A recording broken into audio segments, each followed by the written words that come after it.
Hello दोस्तों, स्वागत है आप सभी का एक बार फिर से आपके अपने यूट्यूब चैनल ज्ञान आरबीएल में।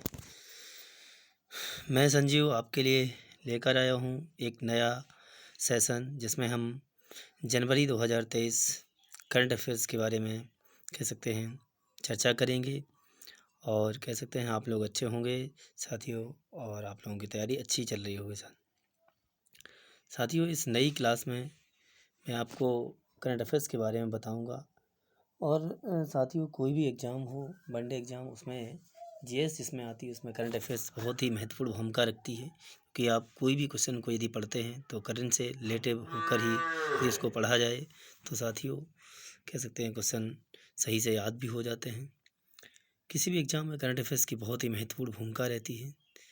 तो साथियों आज मैं करंट की क्लास को डिस्कस करूँगा आपके सामने। साथियों जैसे कि हमारी क्लास का आज का जो पहला क्वेश्चन होगा वो है, हाल ही में यूरो को अपनी आधिकारिक मुद्रा के रूप में अपनाने वाला 20वां देश कौन बना। साथियों यूरो की बात करेंगे, इसको हाल ही में अपनाने वाला जो नया देश है वो क्रोएशिया बन गया है। क्रोएशिया जो है इसकी राजधानी जो है वो जगरेब है, जगरेब।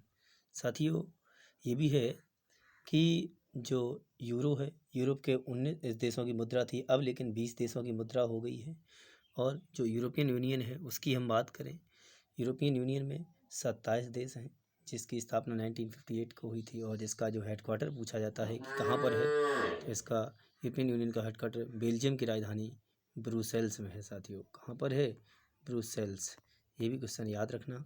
और कह सकते हैं कि यूरोपियन यूनियन में कितने देश हैं? 27 हैं। इससे कौन सा देश हट गया है? तो ब्रिटेन यूरोपियन यूनियन से हट चुका है देश। साथियों नेक्स्ट है, इसके बाद हम अगले क्वेश्चन की बात करेंगे जिसमें है कि वर्ष 2022 के लिए किस पुलिस थाने को या पुलिस स्टेशन को सर्वश्रेष्ठ पुलिस स्टेशन चुना गया। साथियों हम बात करें, जो उड़ीसा का जो गंजाम जिला है वहाँ अस्का पुलिस थाना है। तो जो अस्का पुलिस थाना है ये 2022 के लिए भारत का सर्वश्रेष्ठ पुलिस थाना है। इम्पॉर्टेंट क्वेश्चन होगा साथियों ये। नेक्स्ट क्वेश्चन के बारे में हम चर्चा करें कि सर्वश्रेष्ठ अभिनेत्री के लिए ऑस्कर नामांकन पाने वाली पहली एशियाई कौन है। तो ऑस्कर नामांकन पाने वाली पहली एशियाई मिशेल येओह हैं। और जो मिशेल येओह हैं ये मलेशिया से बिलोंग करती हैं। साथियों मलेशिया की राजधानी कह सकते हैं कुआलालंपुर है। नेक्स्ट हम बात करें कि जैविक गुणवत्ता पर राष्ट्रीय शिखर सम्मेलन का आयोजन कहाँ किया गया। तो वो नई दिल्ली में हुआ है। बात करें जैविक गुणवत्ता का मतलब क्या है या जैविक का मतलब क्या है, जैसे जैविक खेती भी होती है तो जैविक का मतलब है जैविक खेती में कह सकते कोई भी रसायन है, उर्वरक है, फर्टिलाइजर, इन सब का प्रयोग नहीं होता, जबकि गोबर की खाद है या केचुए की खाद है, ठीक है, इन सब का प्रयोग किया जाता है। और जैविक खेती 100% जैविक खेती करने वाला भारत का पहला राज्य सिक्किम है, जबकि 100% जैविक खेती करने वाला भारत का पहला केंद्र प्रदेश लक्षद्वीप हो जाएगा। साथ ये भी क्वेश्चन याद रखेंगे। और नेक्स्ट है हम बात करें कि भारत और किस देश के बीच संयुक्त अभ्यास वीर गार्जियन। तो साथियों हम वीर गार्जियन की बात करें चाहे धर्म गार्जियन की बात करें, ये दोनों जापान के बीच संपन्न होते हैं। और एक और होता है मालाबार। तो साथियों मालाबार भी आपने सुना होगा। ये मालाबार युद्ध अभ्यास वो उन 4 देशों का कह सकते हैं कि युद्ध अभ्यास है जो चाइना को टारगेट करते हैं, जिनमें मालाबार में साथियों हमारा भारत भी हो जाएगा, जापान भी हो जाएगा और यूएसए हो जाएगा, उसके बाद कह सकते हैं ऑस्ट्रेलिया हो जाएगा। साथियों तो ये हो गए मालाबार में इंडिया, जापान, यूएसए और ऑस्ट्रेलिया। जबकि हम बात करें एक और संगठन है जिसका नाम है I2U2, जो अभी पैट 2022 में भी पूछा गया था। I2 और U2। I2 का मतलब 2 आई, इंडिया और कह सकते हैं इजराइल हो जाएगा। U2 में कह सकते हैं यूएसए और यूएई हो जाएगा। यूएसए और यूएई का मतलब है यूनाइटेड अरब एमिराट्स, संयुक्त अरब अमीरात कहेंगे। इंडिया, इजराइल, यूएसए और यूएई। नेक्स्ट और भी हैं जैसे धर्म गार्जियन आपको बताया जापान, ऑपरेशन सूर्यकर नेपाल के बीच होता है। बात करें हम समुद्र शक्ति इंडोनेशिया के बीच हो जाएगा। और मैत्री कह सकते हैं मैत्री बांग्लादेश के बीच में होगा। अजय वारियर हुआ, कॉन्कड़ हुआ, ये सब यूके के बीच में होते हैं। इक्वेरियन मालदीव के बीच में होता है। जबकि हम बात करें कि नोमैडिक एलिफेंट, जो नोमैडिक एलिफेंट है, नोमैडिक एलिफेंट ये कह सकते हैं भारत और मंगोलिया के बीच में होता है। किसके? मंगोलिया। उसके बाद हम बात करें कि गरुड़, वरुड़ और शक्ति ये सब फ्रांस के बीच होते हैं, जबकि समुद्र शक्ति इंडोनेशिया के बीच में होता है। नेक्स्ट साथियों, जैसे हम चर्चा करेंगे कि गूगल ने किस नाम से अपना AI आधारित चैटबॉट लॉन्च किया है। तो AI का मतलब आर्टिफिशियल इंटेलिजेंस, कैसे कृत्रिम बुद्धिमत्ता पर आधारित चैटबॉट गूगल ने लॉन्च किया, तो उसका नाम हो जाएगा स्पैरो। तो गूगल का कौन सा हो जाएगा? AI आधारित चैटबॉट स्पैरो हो जाएगा। जैसे नेक्स्ट क्वेश्चन है कि ICC की बात करें, इंटरनेशनल क्रिकेट काउंसिल की बात करें, तो जो ICC है इसका spirit of the cricket award 2022 से किसे सम्मानित किया गया है? तो जो आसिफ शेख हैं ये नेपाल से हैं, इन्हें ICC का spirit of the cricket award 2022 से सम्मानित किया गया है। कहाँ के रहने वाले आसिफ शेख? नेपाल के हैं। नेपाल की बात करें, इसकी राजधानी काठमांडू में है। और वह जो काठमांडू है, काठमांडू में कह सकते हैं कि जो सार्क है, SAARC, सार्क का हेडक्वार्टर भी है काठमांडू में। South Asian association for regional cooperation, कह सकते हैं दक्षिण एशियाई राष्ट्रों का संगठन है। सार्क की बात करें, ये 1985 में स्थापित हुआ था, जबकि जो हेडक्वार्टर काठमांडू में, और काठमांडू में पशुपतिनाथ मंदिर भी बना हुआ है। हम ICC की चर्चा करें तो ICC को इंटरनेशनल क्रिकेट काउंसिल के नाम से जानते हैं। और जो ICC है साथियों, ICC जो है इसकी स्थापना 1909 में हुई थी। और कब हुई थी? 1909 में। और ICC का जो हेडक्वार्टर है वो दुबई में है। कहाँ पर हेडक्वार्टर इसका? दुबई में है। नेक्स्ट हम बात करें BCCI की, तो BCCI 1928 Mumbai Wankhede stadium. BCCI की बात करें तो 1928 हो जाएगा। और कह सकते हैं मुंबई में इसका जो वानखेड़े स्टेडियम है वहाँ पर BCCI का हेडक्वार्टर है। इसके बाद हम चर्चा करेंगे किस रेलवे स्टेशन को ग्रीन रेलवे स्टेशन सर्टिफिकेट से सम्मानित किया गया है। तो हम बात करें ग्रीन रेलवे स्टेशन, और तो बात जो विशाखापट्टनम रेलवे स्टेशन है इसे ग्रीन रेलवे स्टेशन का दर्जा दिया गया है। साथियों, जैसे एक क्वेश्चन ये भी है कि विश्व में सबसे पहले हाइड्रोजन ट्रेन चलाने वाला देश, तो विश्व में सबसे पहला हाइड्रोजन ट्रेन चलाने वाला देश जर्मनी हो जाएगा। जबकि विश्व का दूसरा तो चीन हो जाएगा। जबकि एशिया में पहला चीन हो जाएगा हाइड्रोजन ट्रेन संचालित करने वाला देश। ये भी क्वेश्चन याद रखेंगे साथियों। और जो इंडियन रेलवे है, इंडियन रेलवे ने अपने आप को 2030 तक 100% कह सकते हैं शुद्ध शून्य कार्बन उत्सर्जन करने का लक्ष्य भी रखा है। नेक्स्ट साथियों, हम बात करें ICC की, तो ICC इंटरनेशनल क्रिकेट काउंसिल में जो अवार्ड 2022 के तहत men's cricketer of the year का खिताब किसने जीता है? तो बाबर आजम को कह सकते हैं men's cricketer of the year का अवार्ड मिला, जो पाकिस्तान के हैं। और कैसे हैं और कह सकते हैं कि T20 में सर्वश्रेष्ठ men's cricketer of the year तो सूर्य कुमार यादव को मिला है। और जो नाइट सीवर हैं उन्हें महिला सर्वश्रेष्ठ क्रिकेटर का अवार्ड मिला है, वो नाइट सीवर हैं, वो इंग्लैंड की रहने वाली हैं। नेक्स्ट हम बात करें कि गणतंत्र दिवस 2023 पर जो मुख्य अतिथि कौन थे, तो गणतंत्र दिवस जो है 26 जनवरी 2023 की बात कर रहे हैं हम, कि जो 74वां गणतंत्र दिवस था। और इसमें जो मुख्य अतिथि हैं मिस्र के राष्ट्रपति अब्देल फतेह अल सीसी थे। और कह सकते हैं कि इसमें सर्वश्रेष्ठ झांकी का अवार्ड किसे मिला? तो गणतंत्र दिवस 2023 पर सर्वश्रेष्ठ जो झांकी का अवार्ड है वो उत्तराखंड राज्य को दिया गया है। और इसी गणतंत्र दिवस के अवसर पर कह सकते हैं टोटल 106 लोगों को पद्म पुरस्कार से सम्मानित किया गया, जिनमें पद्म विभूषण की बात करें तो 6 लोगों को मिला है। उन 6 लोगों में हम जैसे उन 6 लोगों की चर्चा कर लेते हैं। जैसे मुलायम सिंह यादव हो जाएंगे, ठीक है। और कह सकते हैं SM कृष्णा हो जाएंगे, ये कर्नाटक के कह सकते हैं CM रह चुके हैं SM कृष्णा। बालकृष्ण दोषी की बात करें, बालकृष्ण दोषी, और जो बालकृष्ण दोषी इनकी कह सकते हैं ये एकमात्र ऐसे व्यक्ति हैं जो इन्हें कह सकते हैं जो क्या बोलते हैं आर्किटेक्चर के क्षेत्र में एकमात्र भारतीय जिन्हें प्रिट्ज़कर आर्किटेक्चर अवार्ड से सम्मानित किया गया है। जाकिर हुसैन हैं, जाकिर हुसैन तबला वादक, ठीक है। और कह सकते हैं कितने लोग, मुलायम सिंह यादव, SM कृष्णा, बालकृष्ण दोषी, जाकिर हुसैन और श्रीनिवास वर्धन हो जाएंगे। श्रीनिवास वर्धन भारतीय मूल के हैं, वैज्ञानिक हैं। श्रीनिवास श्रीनिवास वर्धन हो जाएंगे और दिलीप महालनोबिस हो जाएंगे। दिलीप महालनोबिस जो दिलीप महालनोबिस हैं ये ORS घोल के जनक है साथियों। तो इस प्रकार हम बात करें कि 2023 में कुल 106 लोगों को पद्म पुरस्कार से सम्मानित किया गया, जिनमें 6 पद्म विभूषण, 9 पद्म भूषण और 91 पद्म श्री हो जाएंगे। तो कुल कितने हो गए कह सकते हैं 106 लोगों को। नेक्स्ट हम बात करें, हाल ही में चुनाव आयोग ने मैथिली ठाकुर को वो किस राज्य का स्टेट आइकॉन नियुक्त किया है।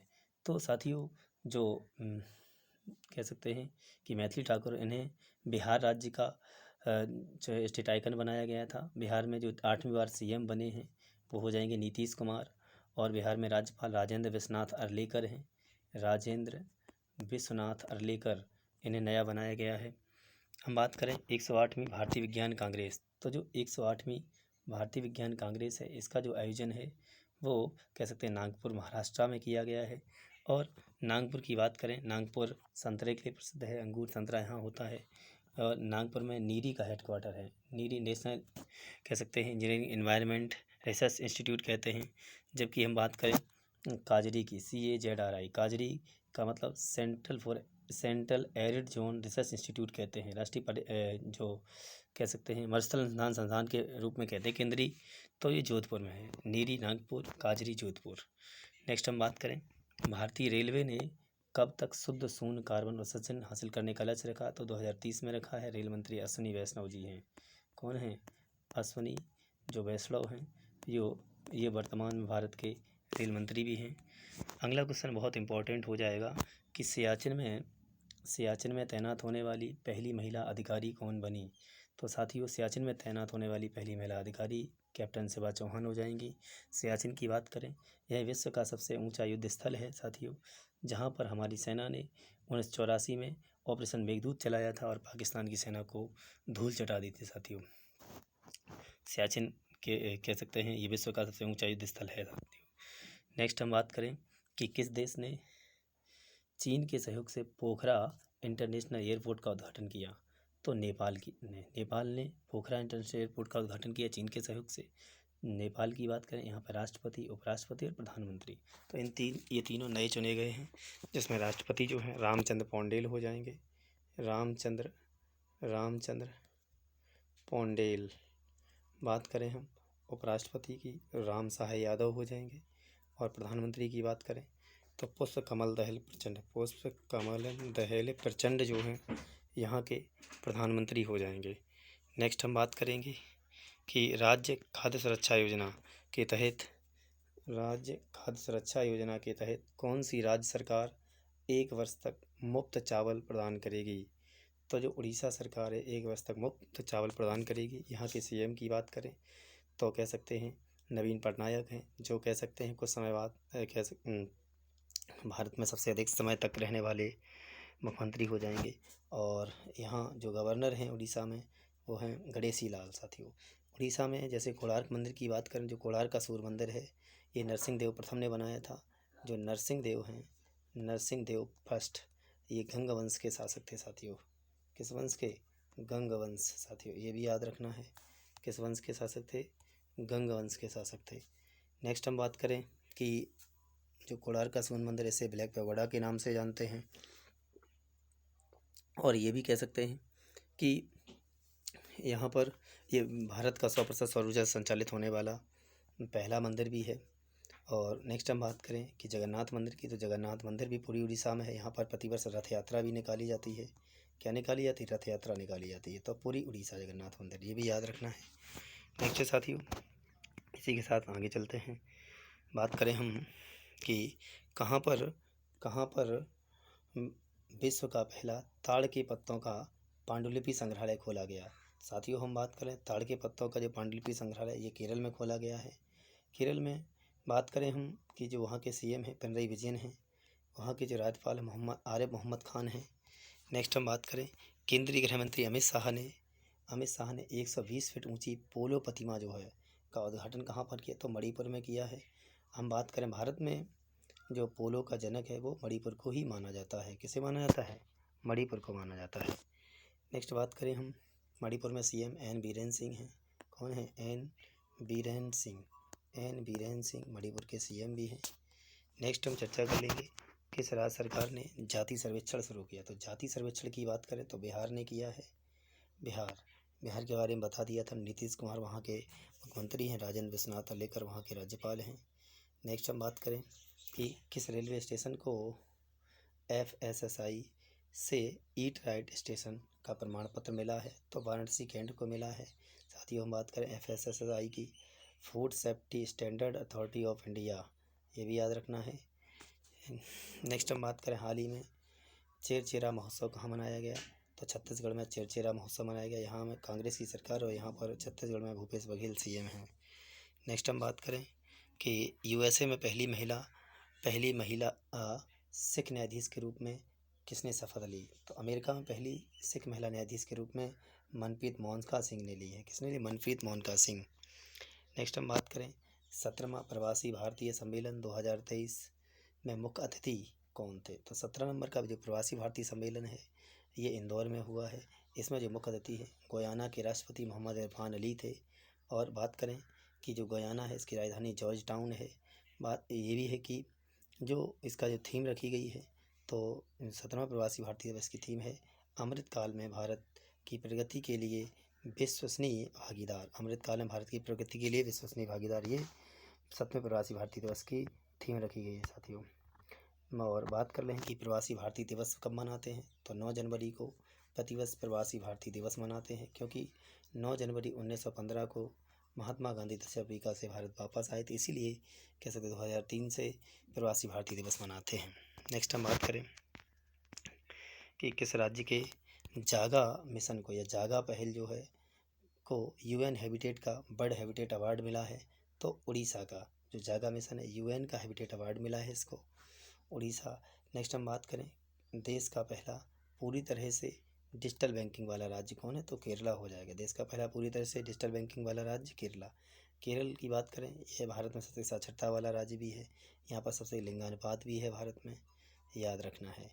और सबसे साक्षरता वाला भी कह सकते हैं। यहाँ पर पहला एर्नाकुलम सबसे साक्षरता वाला है। केरल में लक्षद्वीप जो है केरल हाई कोर्ट के अंतर्गत आता है। केरल में जो भाषा है वो मलयालम बोली जाती है। केरल में कौन सी भाषा है? मलयालम बोली जाती है, ये भी याद रखना है। जैसे केरल में एक जो वेम्बनाड झील है, वेलिंगटन द्वीप भी है केरल में, है ना साथियों, याद रखेंगे। बात करें हम वर्ष 2022 में भारत का सबसे प्रदूषित शहर कौन सा रहा है। तो जो दिल्ली है भारत में 2022 में सबसे प्रदूषित शहर है। और सबसे अच्छा सबसे स्वच्छ शहर तो इंदौर हो जाएगा। इंदौर लगातार 6 वर्षों से सबसे स्वच्छ शहर है साथियों, मध्य प्रदेश में है। इंदौर में महारानी अहिल्याबाई होलकर अंतर्राष्ट्रीय एयरपोर्ट भी है, याद रखेंगे। नेक्स्ट हम बात करें Henley passport index. Henley passport index 2023 में कौन शीर्ष पर रहा। तो हेनले पासपोर्ट इंडेक्स 2023 में कौन शीर्ष पर रहा। तो बात करें जापान इसमें पहले नंबर पर है। और भारत का जो स्थान है 2023 में 85 नंबर पर है भारत। हेनले एंड पार्टनर्स जो कंपनी है उसके द्वारा इस रिपोर्ट को जारी किया जाता है। नेक्स्ट हम बात करें कि प्रवासी भारतीय सम्मान 2023 में किसे या सम्मेलन 2023 में किसे सम्मानित किया गया है। तो प्रवासी भारतीय सम्मान की बात करें, प्रवासी भारतीय सम्मान 2023 से थिरु एस नदेसन को सम्मानित किया गया। थिरु एस नदेसन को किससे सम्मानित किया गया? प्रवासी भारतीय सम्मान 2023 से। नेक्स्ट हम बात करें मेटा ने किसे भारत में वैश्विक व्यापार के प्रमुख के रूप में नियुक्त किया। मेटा मतलब फेसबुक का जो नया नाम वो मेटा है, किसे भारत में वैश्विक व्यापार के प्रमुख के रूप में नियुक्त किया है। तो विकास पुरोहित को मेटा ने भारत में वैश्विक व्यापार के प्रमुख के रूप में नियुक्त किया है। किसे नियुक्त किया है? विकास पुरोहित। अगला क्वेश्चन है किस देश ने पब्लिक स्कूलों में पंजाबी जो भाषा है को शामिल करने का फैसला किया। तो ऑस्ट्रेलिया हो जाएगा साथियों मैं ऑस्ट्रेलिया की बात करूं तो जो ऑस्ट्रेलिया जो महाद्वीप है जैसे ये देश भी, ऑस्ट्रेलिया की राजधानी की बात करें तो कैनबरा हो जाएगा। ऑस्ट्रेलिया की राजधानी क्या हो जाएगी? कैनबरा हो जाएगी। ऑस्ट्रेलिया में ऑस्ट्रेलियन डॉलर चलता है। क्या चलता है? ऑस्ट्रेलियन डॉलर चलता है। और ये भी है ऑस्ट्रेलिया में जैसे ग्रेट सेंडरी हुआ, ये मरुस्थल है साथियों, ग्रेट सेंडरी। और हम बात करें गिब्सन हुआ और विक्टोरिया ये ऑस्ट्रेलिया में मरुस्थल हैं। नेक्स्ट हम बात करें ऑस्ट्रेलिया विश्व में की सबसे बड़ी जो प्रवाल भित्ति जो ऑस्ट्रेलिया महाद्वीप में यहाँ पर पड़ती है, इसके उत्तर पूर्वी सिरे पर, यहाँ पर उत्तर पूर्वी या पूर्वी कभी कभी आ जाता है तो विश्व की सबसे बड़ी प्रवाल भित्ति यहीं पर ग्रेट बैरियर रीफ ऑस्ट्रेलिया में है साथियों। प्रवाल नेक्स्ट हम बात करें कि सुखोई लड़ाकू विमान उड़ाने वाली भारत की या पहली भारतीय महिला पायलट कौन बनी है? तो अवनी चतुर्वेदी हैं सुखोई लड़ाकू विमान उड़ाने वाली पहली भारतीय महिला पायलट बन गई हैं। नेक्स्ट हम बात करें कि 1 अप्रैल 2023 से पेट्रोल में कितने प्रतिशत एथेनॉल मिलाने की घोषणा की गई? तो इसका मतलब है 20% एथेनॉल मिलाई जाएगी साथियों। जो एथेनॉल है ये एक प्रकार का एल्कोहल है। एथेनॉल क्या है? एक प्रकार का एल्कोहल है और कह सकते हैं एथेनॉल के मिलाने से 35% CO मतलब कार्बन मोनोऑक्साइड का हनन होता है। नेक्स्ट हम बात करेंगे कि हमारे प्रधानमंत्री मोदी जी ने वाराणसी से कहाँ तक दुनिया की सबसे लंबे नदी क्रूज गंगा विलास का उद्घाटन किया है? तो डिब्रूगढ़ असम में किया है। ये कह सकते हैं 3200 किलोमीटर की यात्रा है जो 51 दिन में पूरी होगी। कितने दिन में? 51 दिन में 3200 किलोमीटर की दूरी है। डिब्रूगढ़ असम में पड़ता है साथियों। डिब्रूगढ़ ब्रह्मपुत्र नदी के किनारे है। कौन सी? ब्रह्मपुत्र नदी के किनारे डिब्रूगढ़ है। नेक्स्ट हम बात करें कि BRO की बात कर लें पहले हम। बॉर्डर रोड ऑर्गेनाइजेशन, इसका मतलब है कि सीमा सड़क संगठन के नाम से जानते हैं। 7 मई 1960 की बात है, BRO का गठन किया गया था। तो BRO में तैनात होने वाली पहली महिला अधिकारी की बात कर लें तो वो हो जाएंगी कैप्टन सुरभि जखमोला। कैप्टन सुरभि जखमोला जो हैं ये BRO में पहली महिला अधिकारी बन गई हैं। नेक्स्ट है किस कंपनी ने देश में 25,000 इलेक्ट्रिक वोल्ट चार्जिंग पॉइंट स्थापित करने की घोषणा की है? तो टाटा पावर ने। ये भी याद रखना है। अगला क्वेश्चन है उषा रेड्डी ने USA के किस प्रांत में सीनेटर के रूप में शपथ ली? तो USA के किस प्रांत में सीनेटर के रूप में शपथ ली उषा रेड्डी ने? तो कनसास प्रांत में ली। USA का मतलब यूनाइटेड स्टेट्स ऑफ अमेरिका। यहाँ पे 50 प्रांत है अमेरिका में, 50 प्रांत, ये भी याद रखना है। नेक्स्ट हम बात करें कि हॉकी विश्व कप 2023 किसने जीता? तो जो हॉकी विश्व कप 2023 है ये कह सकते हैं हमारे भारत में हुआ है। भारत में जो उड़ीसा है, उड़ीसा में हुआ है। और उड़ीसा में जैसे कलिंगा स्टेडियम है, भुवनेश्वर में कलिंगा स्टेडियम हुआ। और राउरकेला में बात करें तो जैसे बिरसा मुंडा स्टेडियम है, बिरसा मुंडा स्टेडियम राउरकेला में। ये हॉकी का सबसे बड़ा स्टेडियम भी है। तो यहाँ पर हुआ। जर्मनी ने बेल्जियम को हराकर ये खिताब जीत लिया हॉकी विश्व कप 2023। जर्मनी ने बेल्जियम को हराकर, ये भी याद रखना है। नेक्स्ट हम बात करें कि खेलो इंडिया युवा गेम्स 2022 का 5वां संस्करण कहाँ पर शुरू हुआ? तो खेलो इंडिया युवा गेम्स 2022 का जो 5वां संस्करण है मध्य प्रदेश में हुआ है साथियों। बहुत इंपॉर्टेंट क्वेश्चन है। जबकि खेलो इंडिया यूनिवर्सिटी गेम्स तीसरे नंबर के हैं, ये उत्तर प्रदेश में हुए थे। तो यूनिवर्सिटी गेम्स की बात करें वो उत्तर प्रदेश में तीसरे नंबर के हुए, जबकि 5वां संस्करण खेलो इंडिया युवा गेम्स का तो मध्य प्रदेश में हुआ था। नेक्स्ट हम बात करें कि 30वीं राष्ट्रीय बाल विज्ञान कांग्रेस कहाँ हुई है? तो अहमदाबाद में हुई है। 30वीं राष्ट्रीय बाल विज्ञान कांग्रेस अहमदाबाद। नेक्स्ट है यूनेस्को ने किस देश के ओडिशा को, हमारे देश का उड़ीसा नहीं है, ये किस देश के ओडिशा को डेंजर साइट में एक विश्व धरोहर घोषित है? तो डेंजर साइट बताया है मैं, एक विश्व धरोहर घोषित कर दिया। यूक्रेन में पड़ता है ओडिशा शहर। यूनेस्को की बात करें, यूनेस्को का मुख्यालय पेरिस में है। यूनाइटेड नेशन कह सकते हैं कि educational scientific and cultural organization के नाम से जानते हैं। किसे? डॉक्टर बाबा साहेब अम्बेडकर राष्ट्रीय योगदान पुरस्कार 2022 से सम्मानित किया गया है। तो ये पुरस्कार सुनील कृष्णन को दिया गया है। नेक्स्ट हम बात करें मुगल गार्डन। तो मुगल गार्डन जो राष्ट्रपति भवन दिल्ली में वहाँ पर है, तो वहाँ पर मुगल गार्डन का जो नया नाम अमृत उद्यान कर दिया गया है और राजपथ का नाम कर्तव्य पथ कर दिया गया है। नेक्स्ट है भारत की पहली इंट्रानेजल कोविड-19 वैक्सीन, उसका नाम इनकोवैक है साथियों। तो भारत की पहली इंट्रानेजल कोविड-19 वैक्सीन कौन है? इंट्रानेजल वाली, तो नाक से दी जाएगी, Incovacc. Under 19 women T20 world cup किसने जीता? तो भारत ने जीता है, इंग्लैंड को हरा दिया है। किसको हराया है? इंग्लैंड को हराकर। और ये हुआ कहाँ था? तो इंग्लैंड को हराया है। और यह वर्ल्ड कप दक्षिण अफ्रीका में हुआ था। कहाँ पर हुआ था? दक्षिण अफ्रीका में हुआ था साथी, ये भी याद रखना है। नेक्स्ट हम बात करें उत्तर भारत की सबसे बड़ी तैरती हुई सौर परियोजना का उद्घाटन कहाँ किया गया है? तो ये चंडीगढ़ में हुई है साथियों। नेक्स्ट हम बात करें जल संरक्षण योजना किसने लॉन्च की? तो झारखंड ने जल संरक्षण योजना लॉन्च की है। और जल संरक्षण पुरस्कार हमारे उत्तर प्रदेश को दिया गया था। फिर राजस्थान दूसरे नंबर पे। नेक्स्ट हम बात करें पंडित हरिप्रसाद चौरसिया पुरस्कार से किसे सम्मानित किया गया, तो ये डॉक्टर प्रभा अन्ने जो लोक कला महाराज से संबंधित हैं, इन्हें पिछली साल पद्म विभूषण से भी सम्मानित किया गया था डॉक्टर हरिप्रसाद चौरसिया पुरस्कार से। नेक्स्ट है अंडमान निकोबार के कितने द्वीपों का नामकरण परमवीर चक्र विजेताओं के नाम पे किया गया, तो 21, क्योंकि अभी तक 21 लोगों को ही परमवीर चक्र पुरस्कार से सम्मानित किया गया है। ये परमवीर चक्र पुरस्कार जो है इनमें 14 लोगों को मरणोपरांत मिला है, जबकि बाकी को कह सकते हैं जीवन पर्यंत। नेक्स्ट हम बात करें कि परमवीर चक्र सेना के क्षेत्र में सबसे बड़ा पुरस्कार है। ये पुरस्कार सेना सर्वोच्च सैन्य सम्मान के नाम से जानते हैं, जिसे सबसे पहले मेजर सोमनाथ शर्मा को मिला था। और कह सकते हैं कि इसमें कह सकते हैं ये कांसे का बना होता है, और इसमें एक तरफ कह सकते हैं हिंदी और इंग्लिश में परमवीर चक्र था, दूसरे और इंद्र का वज्र बना होता है, जिसे सैनिक अपनी कमीज के बाईं ओर बैगनी रंग के रिबन से पहनता है। नेक्स्ट हम बात करें कि जो 21 ये अंडमान निकोबार के द्वीप हैं, इनकी बात कर लें तो अंडमान निकोबार जापान के कब्जे में था साथियों पहले। तो एक ये हिस्ट्री का क्वेश्चन है कि सुभाष चंद्र बोस को कह सकते हैं जापान के द्वारा ये दे दिया गया था, तभी तो सुभाष चंद्र बोस का जो 23 जनवरी को पराक्रम दिवस मनाया गया उनकी याद में, उसी दिन कह सकते हैं इन द्वीपों का नामकरण परमवीर चक्र विजेताओं के नाम पे किया गया है। नेक्स्ट हम बात करेंगे कि किस ब्रिटिश भारतीय को freedom of city of London award से सम्मानित किया गया, तो मनीष तिवारी को साथियों freedom of city of London से सम्मानित किया गया। ये ब्रिटिश भारतीय हैं मनीष तिवारी। नेक्स्ट हम बात करें ग्लोबल फायर पावर इंडेक्स 2023 में, इसका मतलब है कि सेना की रैंक की बात कर रहे हैं। भारत कौन से स्थान पे, तो भारत चौथे स्थान पे है। इसमें सबसे पहले यूएसए आ जाएगा, यूएसए हुआ, फिर रूस हो जाएगा, रूस, फिर चीन हो जाएगा, उसके बाद हमारा प्यारा भारत आ जाएगा साथियों, भारत।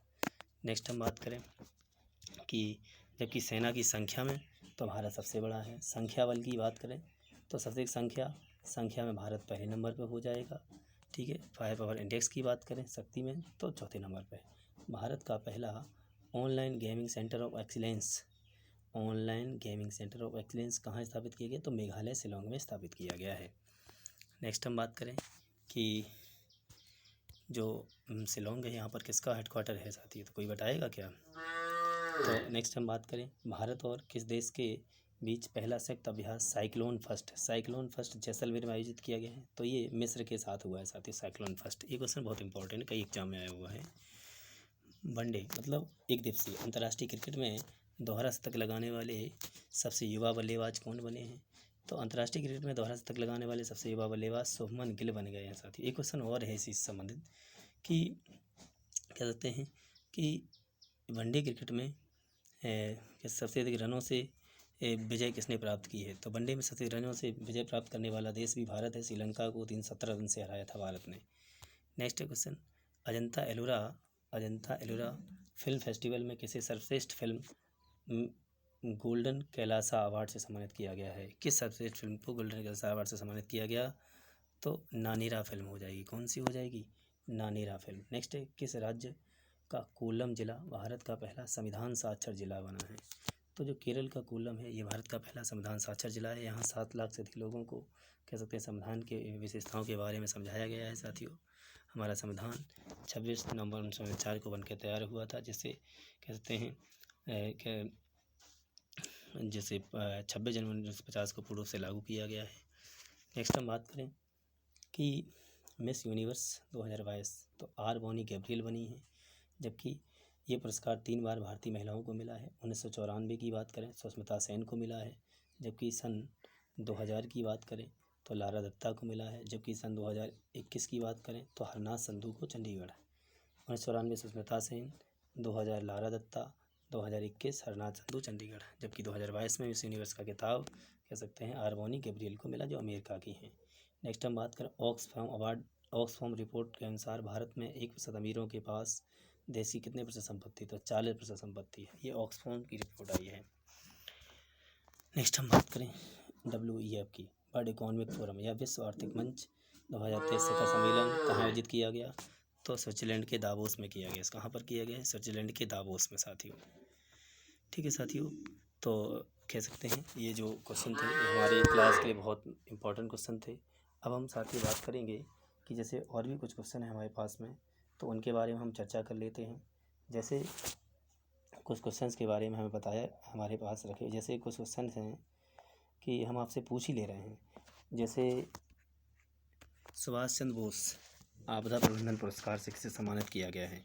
तो सुभाष चंद्र बोस आपदा प्रबंधन पुरस्कार है, सुभाष चंद्र बोस आपदा प्रबंधन पुरस्कार, तो ये 2 लोगों को मिला है। एक तो कह सकते हैं उड़ीसा का राज्य आपदा प्रबंधन प्राधिकरण तथा लुंगलेई फायर स्टेशन जो मिजोरम का है, लुंगलेई फायर स्टेशन, ये इन दोनों को मिला हुआ साथियों। नेक्स्ट साथियों हम बात करें कि हाल ही में भारतीय नौसेना में 5वीं श्रेणी की जो कलवरी स्तर की जो पनडुब्बी है, इसे शामिल किया गया है, तो वो उसका नाम क्या है? तो साथियों ये भी याद रखना कि 75वीं प्रोजेक्ट 75 के तहत भारत और फ्रांस ने मिलकर 6 पनडुब्बियों को बनाने का कह सकते हैं समझौता किया, जिसमें कह सकते हैं कलवरी, खांडेरी,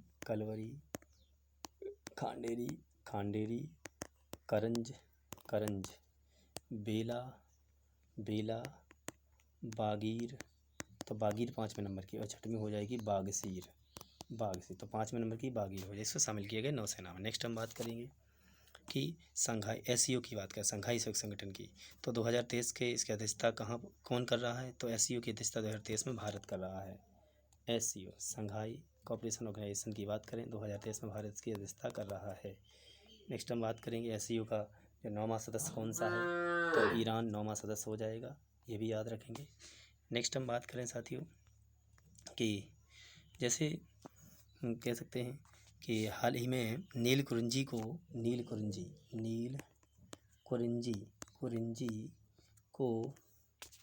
संरक्षित पौधों की सूची में शामिल किया गया। यह भारत के किस भौगोलिक क्षेत्र से संबंधित है? तो नील कुरिंजी का जो फूल है ये 12 वर्ष में आता है, नील कुरिंजी, और ये पश्चिमी घाट, कौन सा क्षेत्र है? पश्चिमी घाट जो है यहाँ पर कह सकते हैं इसे भौगोलिक क्षेत्र से संबंधित है। नेक्स्ट बात करें मोपा एयरपोर्ट, तो मोपा जो अंतर्राष्ट्रीय एयरपोर्ट है ये गोवा में है, तो इसका नाम बदल कर मनोहर पारिकर, ऐसे मो का मतलब मनोहर कर देना, मनोहर, और पा का मतलब पारिकर, तो मनोहर पारिकर गोवा के CM भी रह चुके, हमारे रक्षा मंत्री भी रह चुके हैं। मोपा एयरपोर्ट का नाम मनोहर पारिकर एयरपोर्ट कर दिया। जबकि कह सकते हैं चंडीगढ़ में जो चंडीगढ़ एयरपोर्ट था, चंडीगढ़ एयरपोर्ट, तो इसका जो नाम है शहीद भगत सिंह एयरपोर्ट के नाम कर दिया। क्या कर दिया है? शहीद भगत सिंह एयरपोर्ट कर दिया गया है, ये भी याद रखना। नेक्स्ट साथियों हम बात करें कि जैसे हाइड्रोजन संचालित ट्रेन शुरू करने वाला एशिया का पहला देश, तो चीन विश्व का पहला देश कह सकते हैं, तो विश्व में कह सकते हैं जर्मनी हो जाएगा हाइड्रोजन ट्रेन चलाने वाले। जैसे इसके बारे में भी हमने चर्चा भी कर ली थी। नेक्स्ट इसके बाद हम बात करेंगे कि ऑस्ट्रेलियन ओपन की, तो साथियों जो ऑस्ट्रेलियन ओपन 2023 है वो पुरुष एकल में कह सकते हैं कि ऑस्ट्रेलियन ओपन जो है ये पुरुष में कह सकते हैं नोवाक जोकोविच ने जीत लिया है, और कह सकते हैं कि इसमें स्टेफानोस सित्सिपास को हराया है। नोवाक जोकोविच इन्होंने स्टेफानोस सित्सिपास को हराया है। और बात करें ये ऑस्ट्रेलियन ओपन जनवरी के महीने में होता है, हार्ड कोर्ट पर खोला जाता है।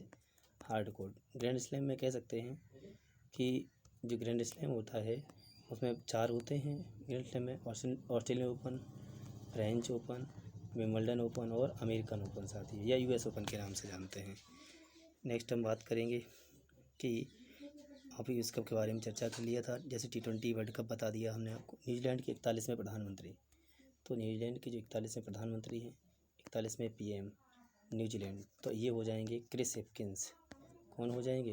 क्रिस हिपकिंस हो जाएंगे साथियों। इन्होंने जेम्स का आर्डन का स्थान लिया है। क्रिस हिपकिंस किसका स्थान लिया? जेम्स का आर्डन का। नेक्स्ट साथियों हम बात करें कि अंडर 15 U15, अंडर का मतलब 15 साल, under 15 British junior open squash tournament का खिताब किसने जीता? तो under 15 British junior squash tournament का खिताब ये अनाहत सिंह ने जीता है। किसने जीता? अनाहत सिंह। एक बार फिर रिपीट कर देने, British junior squash open squash tournament Anahat Singh ने जीता है साथियों। नेक्स्ट हम बात करेंगे भारत की पहली फाइटर महिला पायलट जिन्हें विदेश में युद्ध अभ्यास के लिए चुना गया, तो विदेश में युद्ध अभ्यास के लिए अवनी चतुर्वेदी को चुना गया। विदेश में युद्ध अभ्यास अवनी चतुर्वेदी, याद रखेंगे। नेक्स्ट अच्छा क्वेश्चन है कि किस फिल्म के गाने नाटू नाटू को नाटू नाटू को गोल्डन ग्लो अवार्ड से सम्मानित किया गया। तो गोल्डन ग्लो जो अवार्ड है ये आरआर फिल्म जो उसका नाटू नाटू सॉन्ग उसे सिन्हा एम कीरावनी ने इसे सुना है, नाटू नाटू को लिखा है। और RRR के जो कह सकते हैं डायरेक्टर हैं वो SS राजामौली हैं। नेक्स्ट है बात करेंगे हम कि हार्वर्ड लॉ स्कूल सेंटर द्वारा वैश्विक नेतृत्व के लिए किसे पुरस्कार से सम्मानित किया गया है। तो DY चंद्रचूड़, धनंजय यशवंत चंद्रचूड़ जो हमारे 50वें कह सकते हैं मुख्य न्यायाधीश भी हैं सुप्रीम कोर्ट के।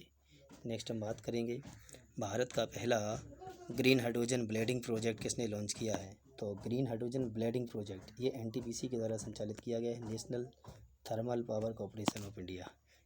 नेक्स्ट नीलगिरी तहत परियोजना, इसकी बात करें तो तमिलनाडु ने शुरू की है। नीलगिरी तहत परियोजना किसकी, तमिलनाडु की। ये तमिलनाडु का राजकीय पशु भी है। बात करें असम वैभव पुरस्कार किसे मिला है। तो असम वैभव पुरस्कार की बात करें ये डॉक्टर तपन सेंकिया को मिला है, असम वैभव पुरस्कार। तो डॉक्टर तपन सेंकिया, ये भी याद रखना है साथियों। नेक्स्ट क्वेश्चन है, तो साथियों ठीक है, आज इतने क्वेश्चन हमारे जनवरी के रहेंगे।